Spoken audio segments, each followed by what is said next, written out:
Translation. Lord Krishna saved his foster father, Nanda Maharaj, from the fear of the demigod Varuna and released the cowherd boys from the caves of the mountain, for they were placed there by the son of Maya. Also to the inhabitants of Vrindavan, who were busy working during daytime and sleeping soundly at night because of their hard labor in the day, Lord Krishna awarded promotion to the highest planet in the spiritual sky. All these acts are transcendental and certainly prove without any doubt his godhood. Purport. Nanda Maharaj, the foster father of Lord Krishna, went to take his bath in the river Yamuna in the dead of night, mistakenly thinking that the night was already over. Thus the demigod Varuna took him to the Varuna planet just to have a look at the personality of Godhead Lord Krishna, who appeared there to release his father. Actually, there was no arrest of Nanda Maharaj by Varuna, because the inhabitants of Vrindavan were always engaged in thinking of Krishna, in constant meditation on the personality of Godhead in a particular form of samadhi, or trance of bhakti yoga. They had no fear of the miseries of material existence. In the Bhagavad Gita, it is confirmed that to be in association with the Supreme Personality of Godhead by full surrender in transcendental love frees one from the miseries inflicted by the laws of material nature.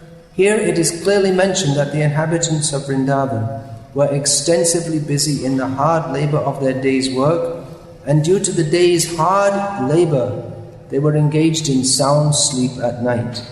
So practically they had very little time to devote to meditation or to other paraphernalia of spiritual activities. But factually they were engaged in the highest spiritual activities only.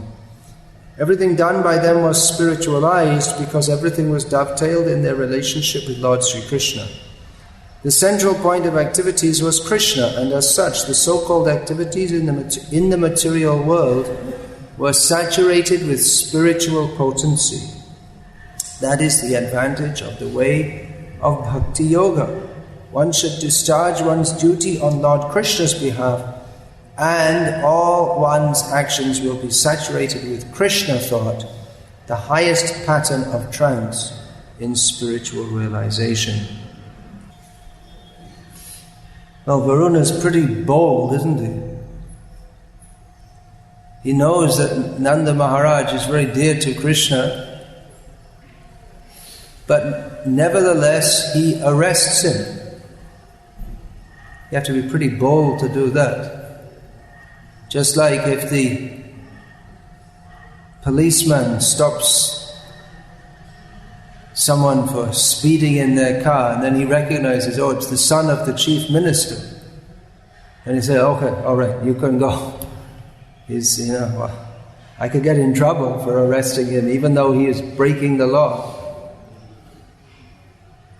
If he's very bold, he might arrest him anyway, and stand on the strength of the law. But no, he did something wrong. It should be according to law. Even if you're the son of the chief minister, you should be punished.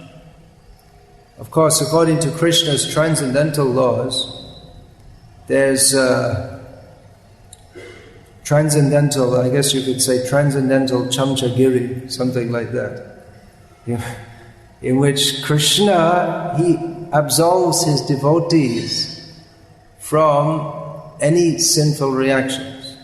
That's chamchagiri, that's a different thing, because chamcha, people, sycophants, they come up to, they approach people who desire to be flattered, and they flatter them, and those persons are satisfied, and they get some benefit from. So it's a relationship of mutual exploitation. But Krishna's interaction with his devotees, there's no exploitation. That is the difference. People ask that, well, what's wrong if we also dance with other people's wives? Krishna was doing. But there's a great difference. one major difference is that we do so for this, whatever we do in this world for sense gratification, that is meant for exploiting others.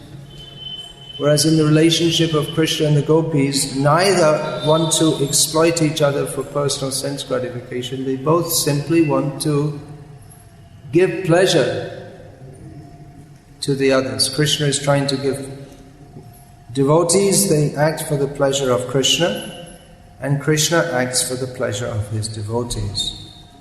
So Varuna, he was bold enough to arrest Nanda Maharaj. His boldness, we can conjecture, also arises from his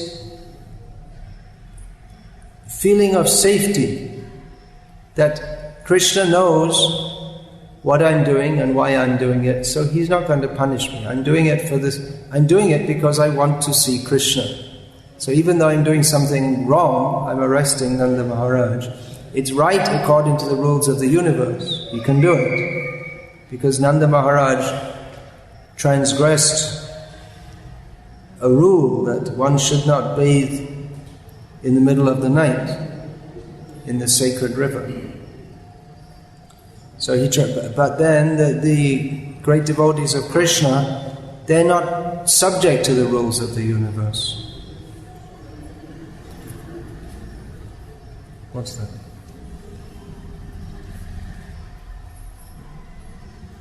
So then again, Varuna was wrong in doing so, but he did so because he wanted to get the darshan of Krishna. Akrura, his name is not very popular in Vrindavan. He's a great devotee of Krishna. He came to Vrindavan as a messenger of Kamsa. Before that, there had been so many persons sent by Kamsa to Vrindavan. All demons, every one of them. And Krishna killed them all, one after the other. And Akrura was also sent by Kamsa. But Akrura was assured that Krishna knows why I'm coming. Krishna is in my heart, he's in everyone's heart. He knows that I'm coming, even though I'm coming as a messenger of Kamsa, I am a pure devotee of Krishna. So Krishna won't punish me. He was confident in that relationship. So Varuna, he wanted to see Krishna, so he made some arrangement to do so. That he took Nanda Maharaj, and he knew that Krishna will come, he'll definitely come. If I arrest his father, he might even be angry with me, but angry or anyway, let me bring Krishna.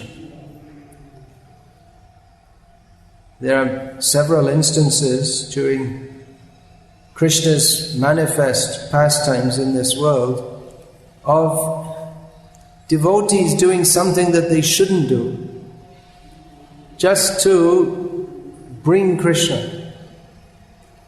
In Navadvip Dham, there was a king by the name of, when Krishna was on this earth, there was a great devotee of Krishna by the name of Samudra Sen, and a great devotee of Krishna, so he would like to see Krishna. So at this time, all the four Pandavas were sent in different directions prior to the Rajasuya Yajna of Yudhishthira Maharaj. They had to conquer all directions. So Bhim, he was sent to the eastern side. And coming to Navadvip, he thought, here there'll be no problem, because we know Samudra Sen, he's a great devotee of Krishna, and he sides with, definitely, he's not going to give any obstacle to Yudhishthira Maharaj, so there'll be no problem here. I will meet him and we'll be friends and he'll give his tribute. And he was surprised to see when he came that Samudra Sen was lined up with his whole army ready to fight Bhima, because the condition was for the Rajasuya Yajna that all the vassal kings, they had to accept the emperor's supremacy, then only the Rajasuya sacrifice could be performed. So the 4 brothers, the younger brothers of Yudhishthira Maharaj, they went in the 4 directions, and either the various local kings submitted to them, or they forced them to submit by fighting with them. So Samudra Sen, he fought like anything, and Bhima was surprised how furiously he's fighting. And he was fighting so terribly that the famous Bhima got in trouble. And Krishna, knowing this, came to the battlefield to assist Bhima. And as soon as he came, Samudra Sen saw him, said, "Oh, that's what I wanted," and he stopped fighting. And Bhima thought, well, all of a sudden he stopped fighting. Then he's friendly, "Welcome, please come." So, well, that was very strange. "Why did you fight?" "Well, I just wanted to see Krishna, that's all." So he came to my kingdom. Of course, Krishna is always in Navadvip, he's always everywhere, but particularly in Navadvip Dham, he's always there as Gauranga. But there's another example. Another famous example is that of Mahavishnu, who's also Krishna, but he's in the role of a devotee. Sorry, he's Krishna, but he's also all the forms of Krishna. They also think of themselves as servants of Krishna. So he went as far as killing the sons of a Brahmana, giving a bad name to the Pandavas, because the Brahmana was insulting not only the Pandavas, not the Pandavas, more to the Yadu dynasty and Krishna himself, because the Brahmana was saying, "There are no kings in this kingdom. They are all sinful. They're all so useless. They can't. They're so sinful that I'm a pious Brahmana. I never did any sin. It's not my fault. It must be the king's fault. These Yadus, they're simply enjoying the throne, but they're not able to discharge their duties. What is the use of this Arjuna with his Gandiva bow he's so proud of? He's just a completely useless person." So in this way, the Brahmana was, rightly from his perspective, blaspheming Krishna and all the Yadus and the Pandavas, and Mahavishnu arranged all that just so that Krishna would take Arjuna through the coverings of the universe and go and see Mahavishnu, who's also in his expansion within the heart of everyone. So, in one sense, he could also see Krishna from within. He's also non-different from Krishna. But he wanted to bring Krishna to his own abode. So he did that. So Krishna was very busy during his pastimes in this world. He was busy means it's all fun for Krishna. Everything's fun. Krishna jotek khela, that sarvotam nara lila. Among all Krishna's play, Krishna is only playing. Among his plays, the topmost is his human-like pastimes. So Krishna is simply playing, but by his playing, he also effects so many wonderful things. He says, Yada yada hi dharmasya glane bhavati bharata abhutanam adharmasya tadatmanam srijamyaham. He comes to rectify the imbalance in the universe. When there is a decline of dharma and an increase of adharma. So Krishna does that, but he does it in a manner which is all play. it appears to be all playful activities. He's enjoying himself.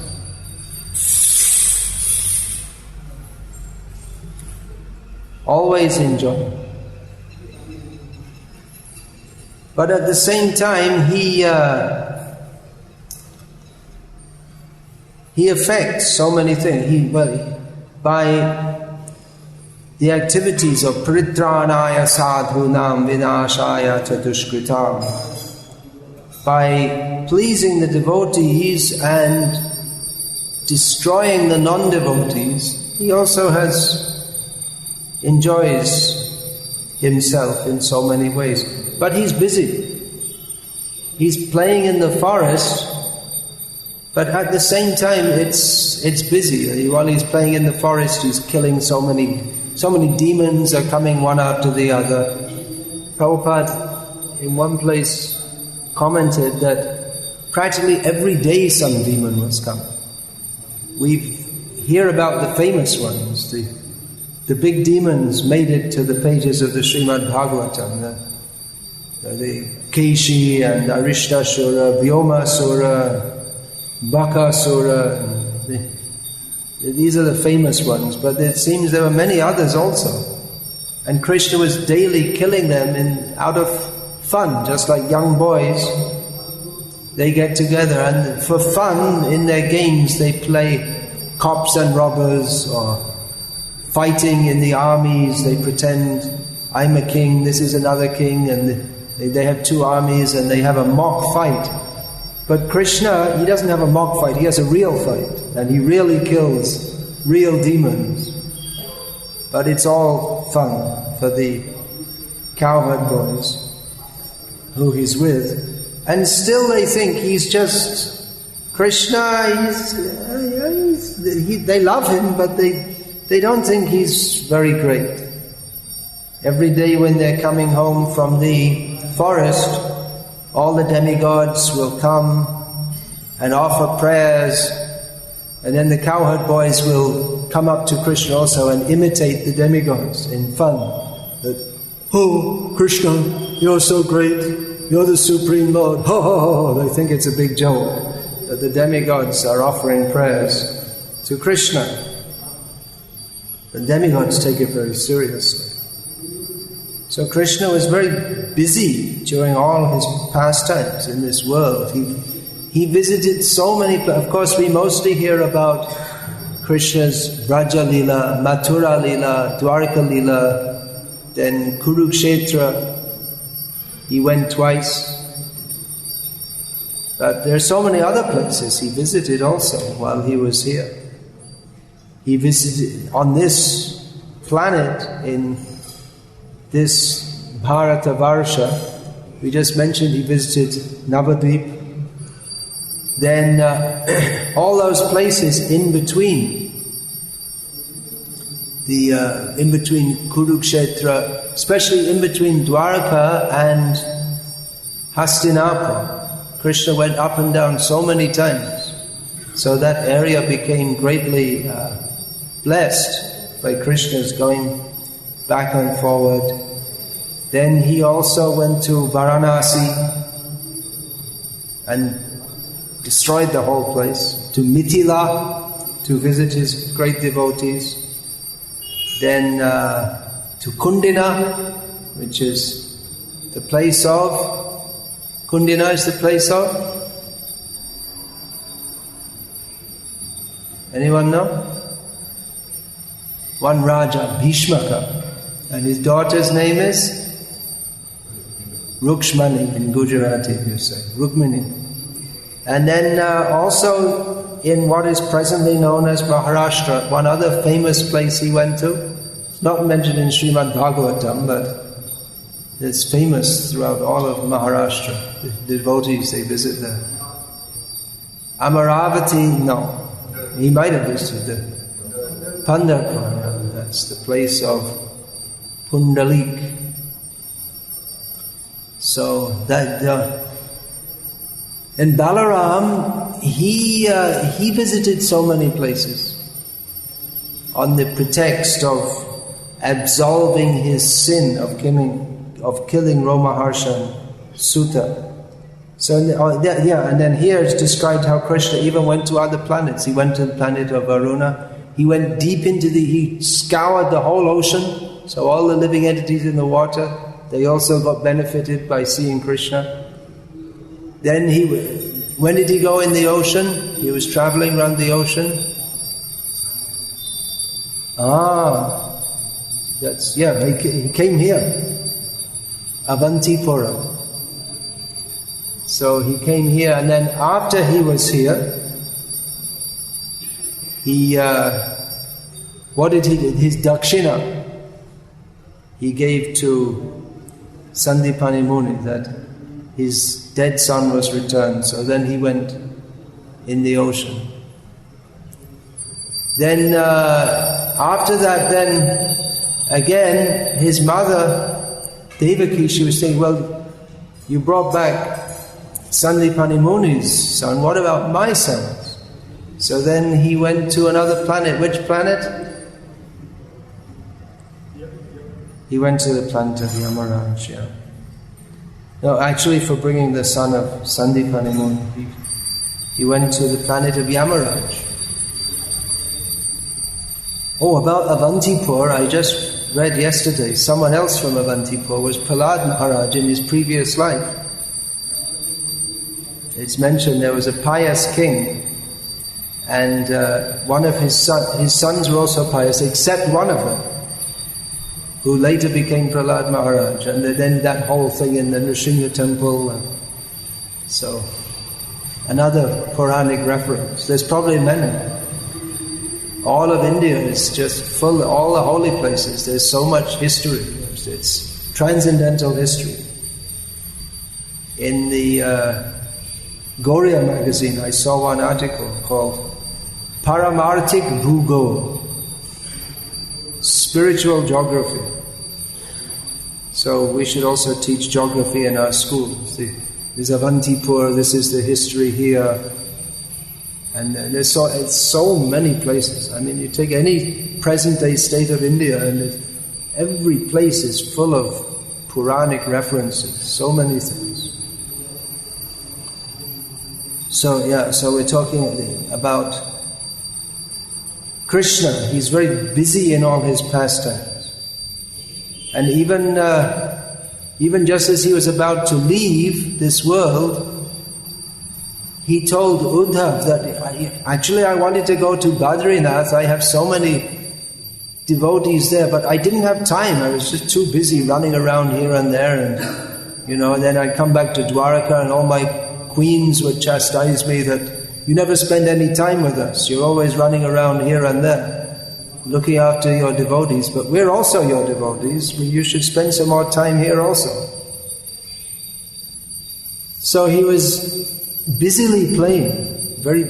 busily playing all his pastimes, and he eventually sent Uddhav to Badrikashram to instruct the sages there. As Krishna,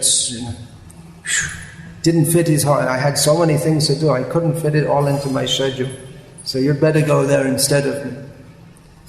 So he was very busy, and here it's stated that the inhabitants of Vrindavan, they were also busy. They were very busy, all day working so hard. Now, in the beginning of Shukadev Goswami's instructions, he refers to attached households. Divacharthehaya rajan kutumba bharanenava. They spend their whole day simply working to maintain their families. And apashyatam atma tattvam. They don't see what is spiritual knowledge. They're blind to the understanding of the soul. Now it appears that, according to this verse, that the inhabitants of Vrindavan, they were like that also. They were working very hard all day, and at night they would go to sleep because they were very tired. So they weren't doing any meditation, they weren't discussing what is the purpose of life. They were just working hard. They didn't appear to be even particularly spiritual people. They could be called what you might nowadays call pious Hindus. Means they worshipped. Nanda Maharaj, he used to worship Indra, and they would sometimes go to some holy place. They would visit some holy places. But you don't find, just like I said, you don't find Nanda Maharaj sitting around talking about Atato Brahma Jignasa, what is the purpose of life, and you don't hear how he's thinking of retiring and becoming a sannyasi. No such thing. They were just working hard. Now the result of that, generally we learn from Srimad Bhagavatam, is that, just like we were saying, Nati vidur swartagatim hi vishnum durasha ye bahiratamanina. They don't know that the ultimate goal is Vishnu, and therefore they're simply hoping they'll be happy in this material world, but they're not happy. It's a hopeless hope. Durasha. So, generally, tepisha tantram urudam nibadha. Such persons are tightly bound up by the ropes of material nature. But we find that the inhabitants of Vrindavan, they were working hard, and like pretty much everyone else in this world, simply thinking of the kutumba bharane, how to maintain their children. But they attained the result of being elevated to the topmost planet. Now, how is that? Well, there's a difference between ordinary people and the inhabitants of Vrindavan. Because ordinary people are Madhya na Krishna paratasvatova mito bhipadyeta grihavratana. They're grihavrata. They're simply dedicated to household life.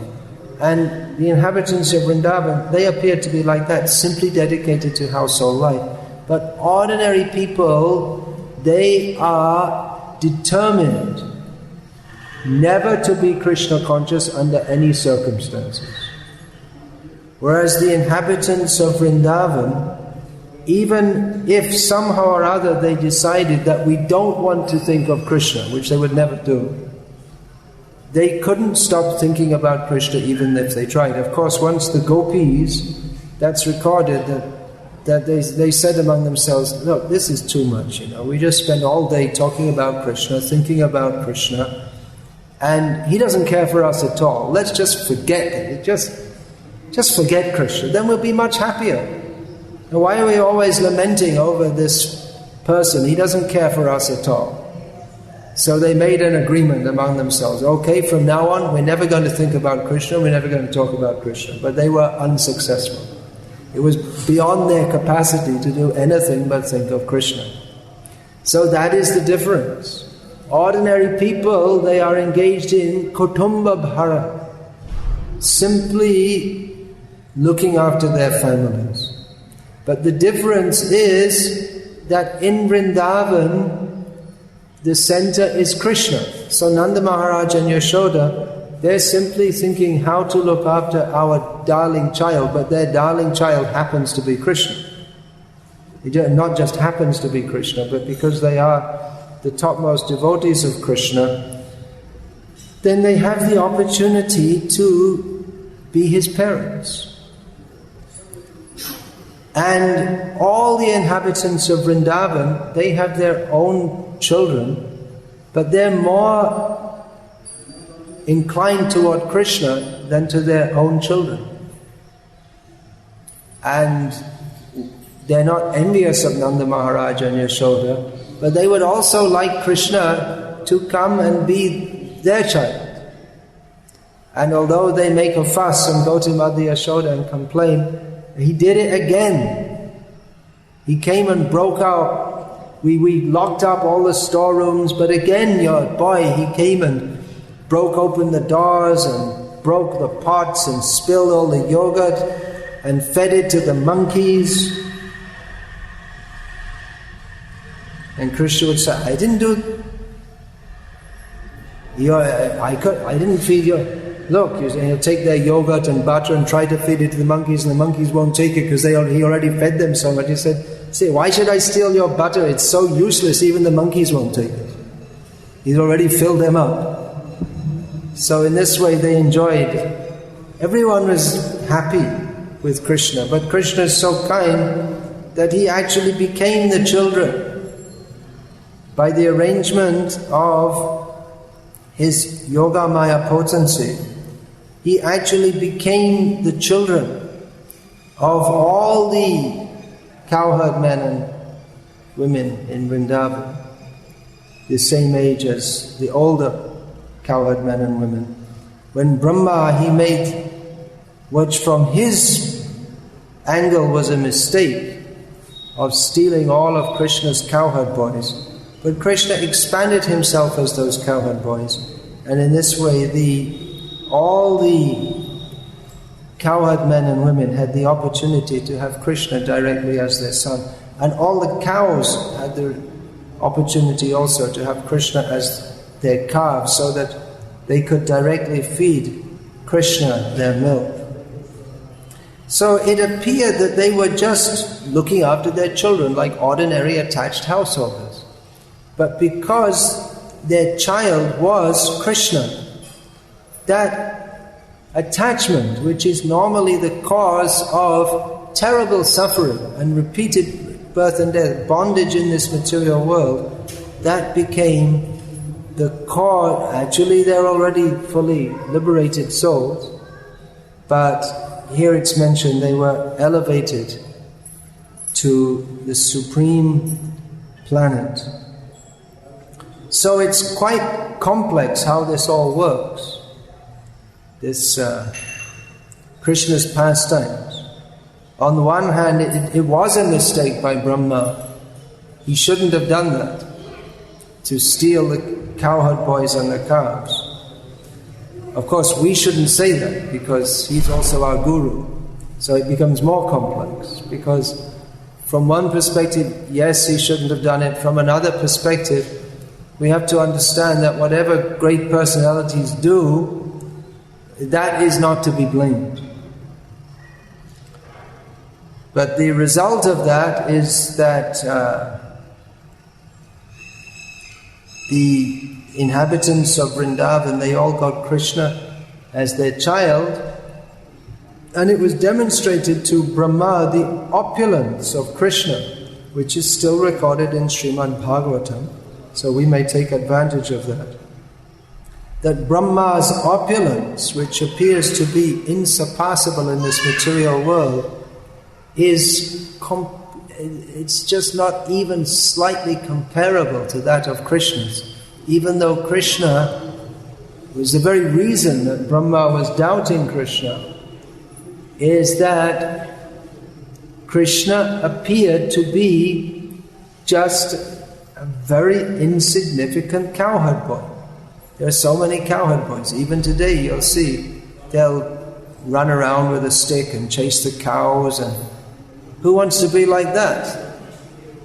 Everyone wants to be a computer engineer. No one wants to be a cowherd boy. Actually, that culture is going to be finished now, because no one wants to be a cowherd boy anymore.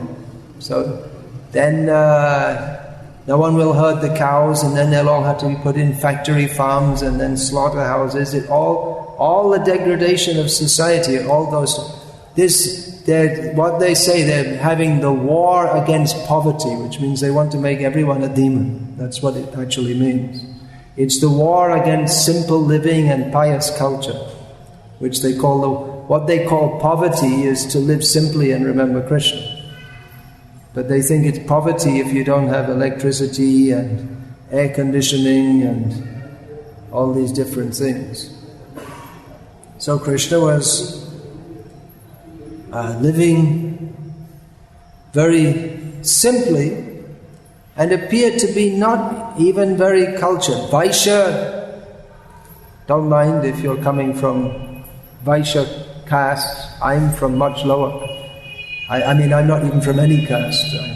I'm not even outcast, because to be an outcast you have to be cast out, but I didn't even start anywhere near any caste. So anyway, Vaishyas are considered rather low class. It's, what is that? Striyo Vaishyas tata Shudras, they're clubbed in the lower classes. So the Vaishyas not very cultured, considered. And Brahma, the topmost Brahmana, born of Garbhodakshai Vishnu, very high parentage, is saying, this little boy Krishna, I thought he was my father, I thought he was God, but he's running here barefoot, he doesn't even have any shoes on, and he's got this village food, some yogurt mixed with fruit, and he's holding it in his left hand. He doesn't even have enough culture to keep it in his right hand. And all the boys, they're sitting and eating and someone's stealing from his plate. This is not very cultured. You see, they're eating from his plate. He's not very cultured. So Brahma had his doubt. But then,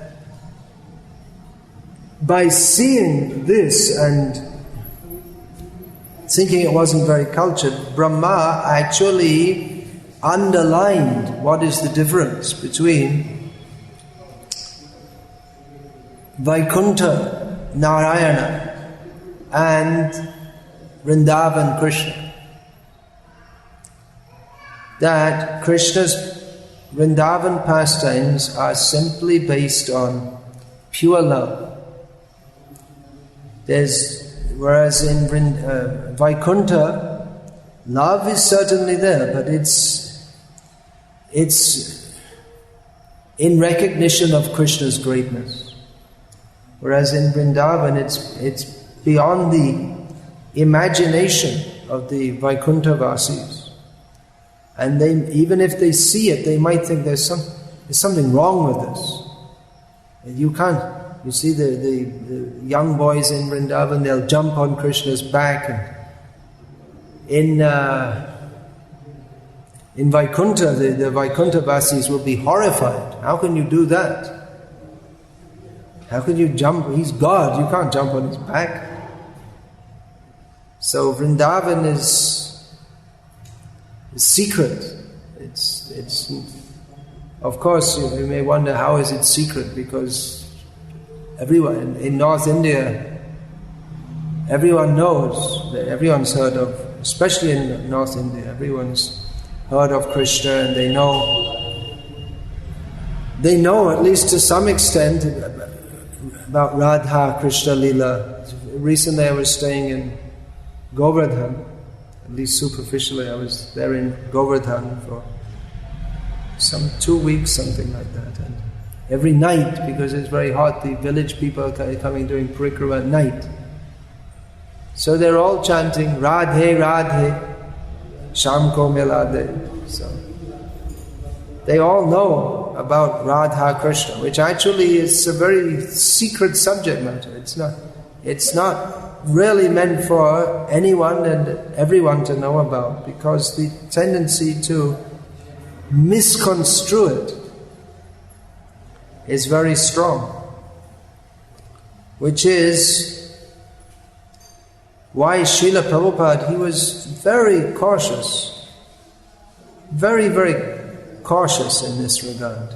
He presented, here is Srimad Bhagavatam, here is Chaitanya Charitamrita, and he personally took pleasure in hearing about the pastimes of Krishna.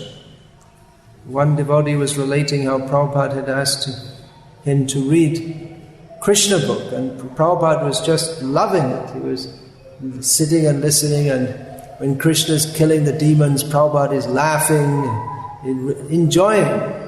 He's very, very much enjoying Krishna Lila.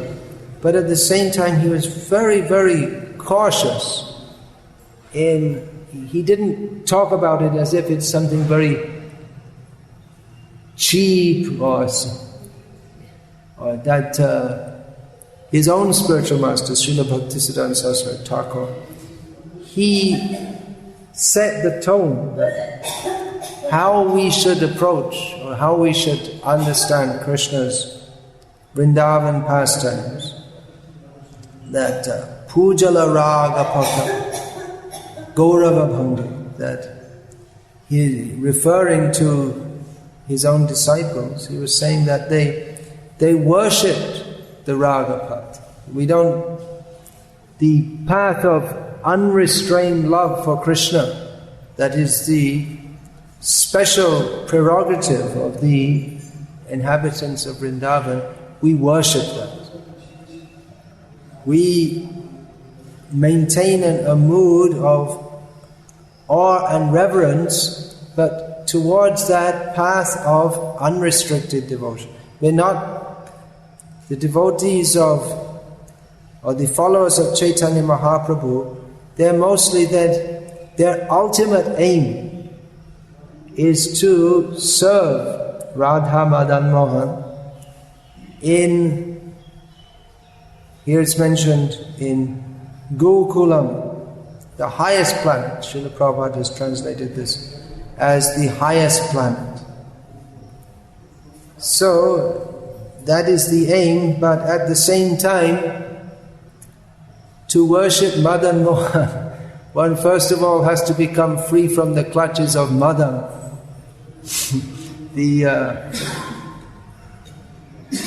The god of love of this material world.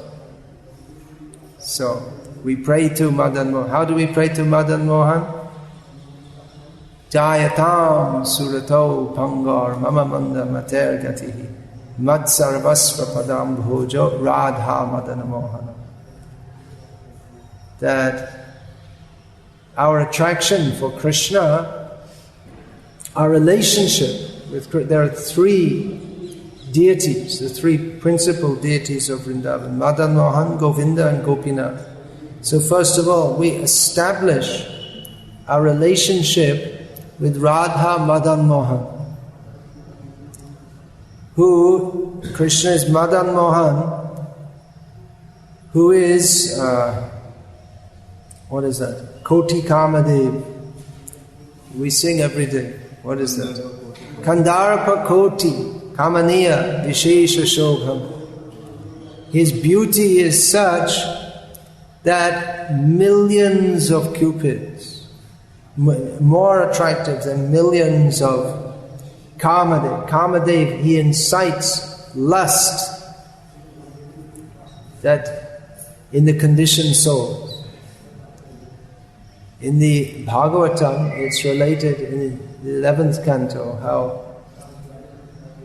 Krishna also appears in this world. One of his forms is Nara Narayana, and he shows the path of austerity by himself personally, living at Badarik Ashram and accepting severe austerities.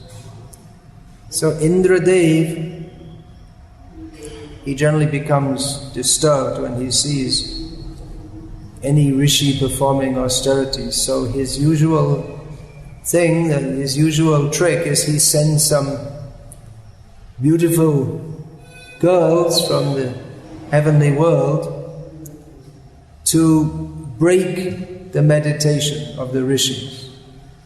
Because mostly, you see, it's Atmavatmanyate Jagat. He thinks, well, I performed austerities and I became Indra, so they must be doing it because they want to enjoy. It's work now, samadhi later on the material platform. Do your austerities now and enjoy later. So you do austerities, then you get some shakti and then you can enjoy. So Indra was thinking that this Narayan Rishi, he's doing austerities by his power that he attains from that, then he'll take over my position. So just send some pretty girls and then he'll think that why am I bothering with these austerities? I can enjoy right now and with this nice pretty girl, and in this way I'll cheat them. They won't be able to take over my position. So he did that, and Narayan Rishi, they went with Kamadev, who created a nice spring atmosphere. They're all afraid to go, as usual, because they're afraid of being cursed. So they were doing their display with the spring and nice springtime music and beautiful girls dancing, and Narayan Rishi looked and said, "Oh, welcome to our ashram." And they were afraid, he hasn't been attracted, now he's going to curse us. We said, no, welcome to our ashram. You like young girls? Here, choose one. And he made a display by his own mystic power, he's the Supreme Lord, of many girls who are all far more beautiful than those that Indra had even imagined. You like girls? Here, take one. I've got plenty. I don't need your girls. So, Krishna, he defeats the God of love in every respect. He defeats by not being in, there's no interest in mundane women. And even Madan, whose business is Madan, to drive people crazy, he himself becomes bewildered by Madan Mohan. So we pray to Madan Mohan that I can establish my relationship with you when I stop trying to have relationships like everyone else has relationships in this world on the mundane platform. So the inhabitants of Vrindavan, they appear to be like ordinary mundaners, but they were actually far beyond the Kam, Krodh, Lobh, Moha, Mada, Matsarya of this material world, because they were fully absorbed in love of Krishna. Hare Krishna. So, all glories to Jayatam Surato Panga, all glories to Radha and Madan Mohan. By praying to them, we can be free from the lust of this material world. And even if we don't become great scholars or great highly austere rishis, I don't think any of us are going to become very great scholars or highly austere or any such things. But if we absorb all our activities like the inhabitants of Vrindavan, simply working for Krishna, everything. What is that? Krishnarte akila cheshna. All our activities simply for Krishna. That is the lesson to be learned. That is raga noga bhakti or raga bhakti. That simply we want to do everything for the pleasure of Krishna. The inhabitants of Vrindavan, they weren't great scholars or highly austere, but they simply loved Krishna. And they did everything for Krishna. And that is the highest perfection. Hare Krishna.